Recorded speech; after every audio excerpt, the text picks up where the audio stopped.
Dhamangaon railway तालुक्यातील जळगाव मंगरूळ फाट्याजवळ झालेल्या भीषण अपघातात एका तरुणाचा दुर्दैवी मृत्यू झाला। रॉंग साइडने आलेल्या ट्रॅक्टरने दुचाकीला जोरदार धडक दिल्याने गंभीर जखमी झालेल्या युवकाने उपचार दरम्यान अखेरचा श्वास घेतला। पाहूया संपूर्ण घटना। धामणगाव रेल्वे तालुक्यात सोमवारी रात्री 8 वाजताच्या सुमारास हा भीषण अपघात घडलाय।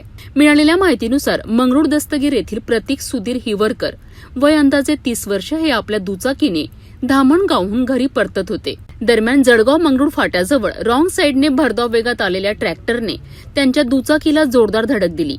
धडक इतकी भीषण होती की प्रतीक हिवरकर गंभीर जखमी झालेत। या घटनेनंतर स्थानिक नागरिकांनी तात्काळ मदतीकरिता धाव घेत जखमी युवकाला रुग्णालयात दाखल केले। प्राथमिक उपचारानंतर प्रकृती गंभीर असल्याने त्यांना पुढील उपचाराकरिता अमरावती येथे हलविण्यात आले। मात्र डॉक्टरांच्या अथक प्रयत्नानंतरही उपचार सुरू असताना मंगळवारी पहाटे त्यांचा मृत्यू झाला। या दुर्दैवी घटनेमुळे मंगरूळ दस्तगीर परिसरात शोककळा पसरली असून नातेवाईक आणि मित्रपरिवारावर दुःखाचा डोंगर कोसळला आहे।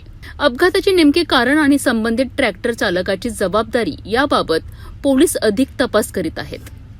रस्ते सुरक्षेचे नियम आणि वाहन चालविताना आवश्यक ती काळजी घेण्याचे महत्त्व या घटनेतून पुन्हा एकदा अधोरेखित झाले आहे। या अपघाताने एका कुटुंबाचा आधार हिरावला असून परिसरात हळहळ व्यक्त केली जात आहे।